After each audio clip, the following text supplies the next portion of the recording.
Hello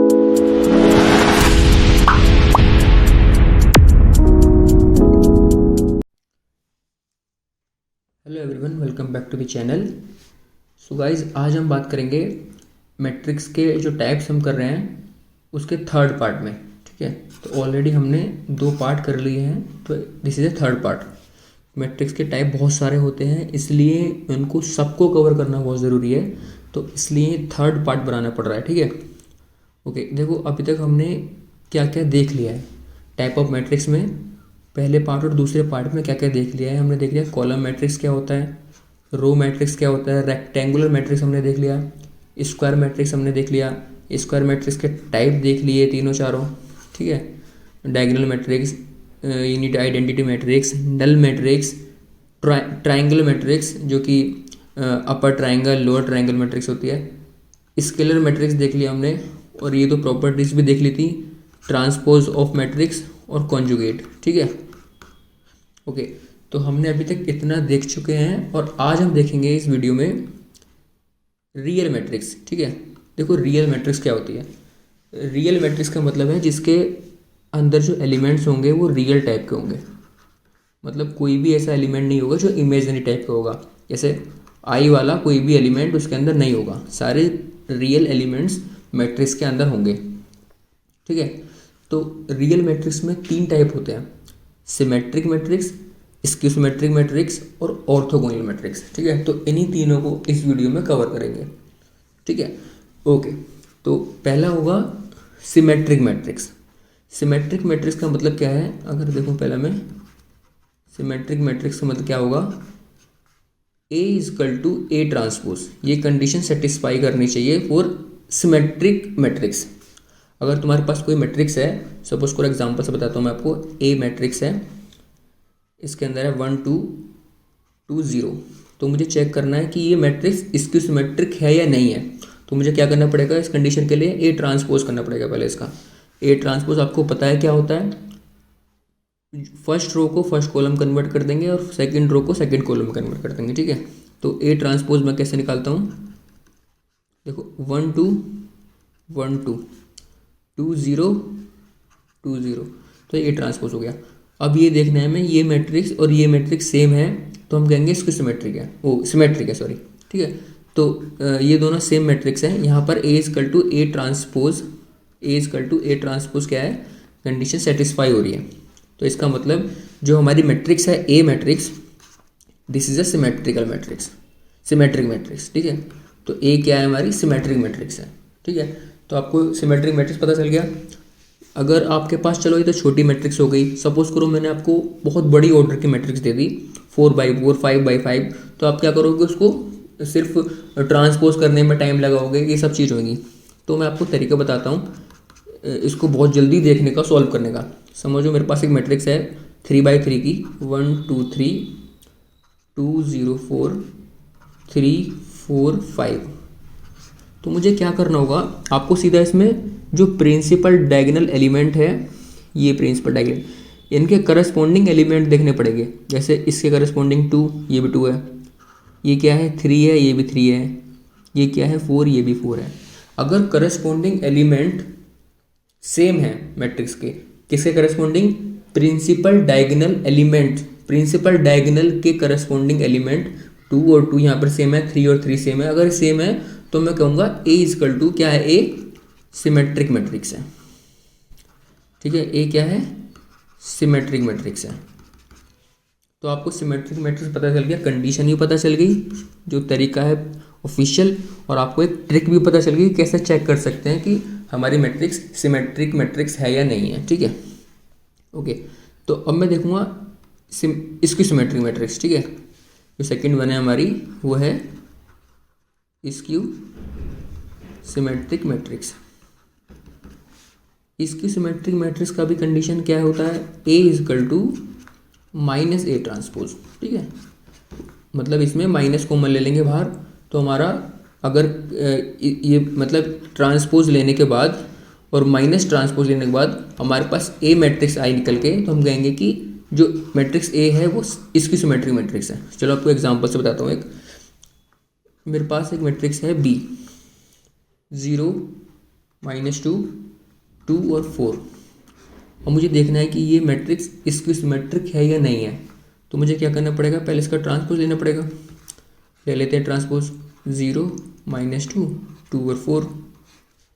और मुझे क्या करना पड़ेगा, माइनस से यहाँ मल्टीप्लाई कर देता हूँ मैं, और यहाँ माइनस कॉमन ले लेता हूँ बाहर से अंदर से। तो 0, -2, 2, -4। क्या ये मैट्रिक्स और ये मैट्रिक्स सेम है? देखो 0, 0, -2, -2, 2 और 2 और 4, -4। देखो ये -4 आ गया यहाँ पे और ये +4 है, तो ये तो सेम नहीं हुआ। तो B is not skew matrix. तो B क्या है, हमारी स्क्यू मैट्रिक्स नहीं है। तो अब मैं कैसे चेक करूँगा? तो जैसे मैंने आपको बताया था सिमेट्रिक मैट्रिक्स में कि प्रिंसिपल डायगोनल एलिमेंट के करस्पॉन्डिंग एलिमेंट देख लेते हैं। तो इसमें भी मेरे पास एक कंडीशन है, उसको देखकर आप तुरंत बता सकते हो कि ये मैट्रिक्स स्क्यू मैट्रिक्स है या नहीं। तो कौन कौन सी कंडीशंस है वो? 2 कंडीशंस है बेसिकली। तो कंडीशंस में आपको किसी एग्जांपल के थ्रू बताऊंगा। चलो एक मैट्रिक्स है A, और उसमें मान के चलो मेरे पास 0, 2, 4, ठीक है, -2, 0 और 1, ठीक है, ओके, -4, -1, 0।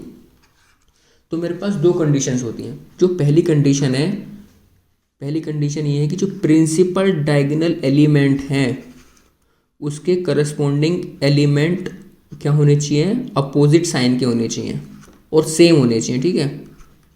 तो क्या होना चाहिए, अपोजिट साइन के और same. Aij equal to -Abi कब होगा ये, when i not equal to j, ठीक है।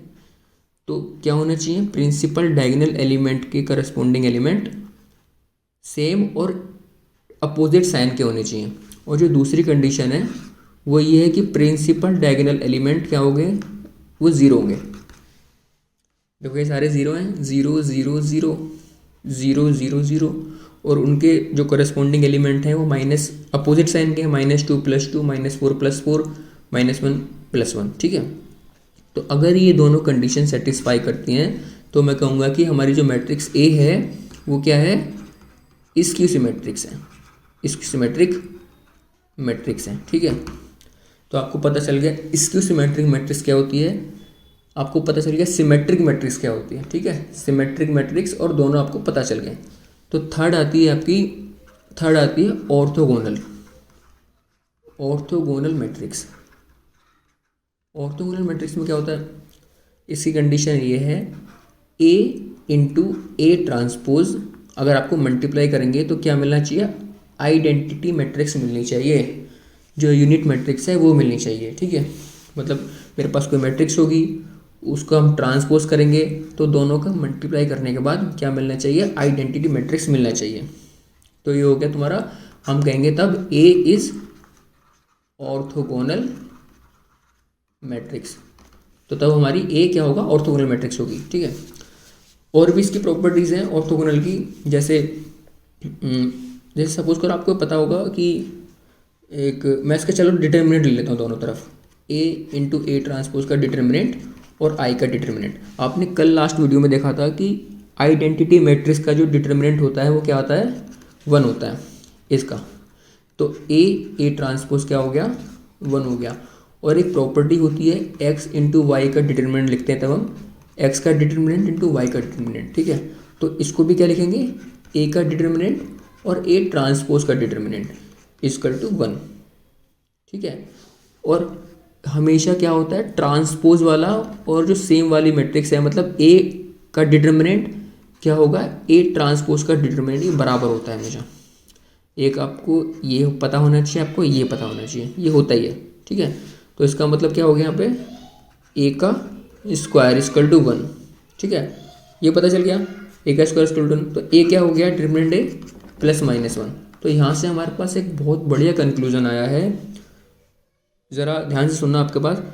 अगर ऑर्थोगोनल मैट्रिक्स है हमारे पास, अगर हमारे पास ऑर्थोगोनल मैट्रिक्स है तो उसका डिटर्मिनेंट +-1 होगा। ऑर्थोगोनल मैट्रिक्स है तो हमें क्या पता चल गया, उसका एटलीस्ट हमें उसका डिटर्मिनेंट तो पता है, या तो +1 होगा या -1 होगा, ठीक है।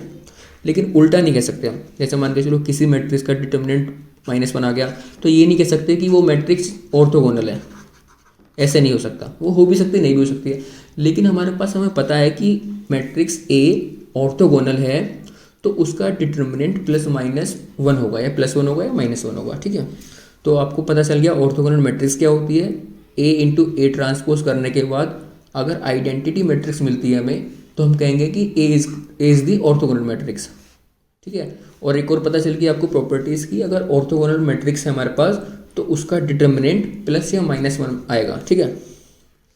आपने एक चीज़ देखी होगी, चलो इससे आपको एक बात पता चली है, जैसे ए इंटू ए ट्रांसपोज क्या बताया मैंने आपको, आई बताया। एक होता है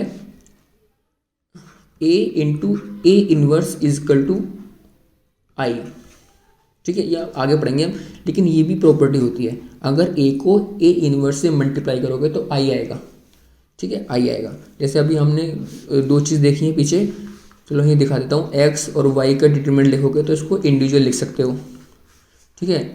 ए का डिटर्मिनेंट ए ट्रांसपोज के डिटर्मिनेंट के बराबर होता है, ठीक है। और तीसरी चीज़ ये है A into A inverse equal to I. तो अगर मैं यहाँ लिखूँ इस चीज़ को, ए इनवर्स इंटू आई, तो यहाँ से हमें एक चीज़ देखने को मिलेगी, जो ये चीज़ है, ये चीज़ ए इनवर्स किसके बराबर हो गया, ए ट्रांसपोज के बराबर हो गया, ठीक है। तो डिटर्मिनेंट में क्या होता, जो ऑर्थोगोनल मैट्रिक्स में क्या होता है, हमारा जो इन्वर्स होता है वो ट्रांसपोज के बराबर होता है, ठीक है। तो ऑर्थोगोनल में आपको एक तो ये प्रॉपर्टी मिली है, एक तो ये प्रॉपर्टी मिली है, और आपको एक ये प्रॉपर्टी मिली है, ठीक है।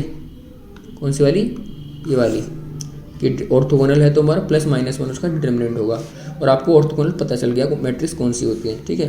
तो अभी हमने देखी है इस वीडियो में रियल मैट्रिक्स जो कि सिमेट्रिक है, स्क्वायर सिमेट्रिक है, ऑर्थोगोनल है, ठीक है। आई होप आपको समझ में आ गया होगा अच्छे से, नहीं आया तो आप कमेंट करके पूछ सकते हो, ठीक है। सो अगर आपको वीडियो समझ में आई हो तो please like this video and subscribe to the doubt corner.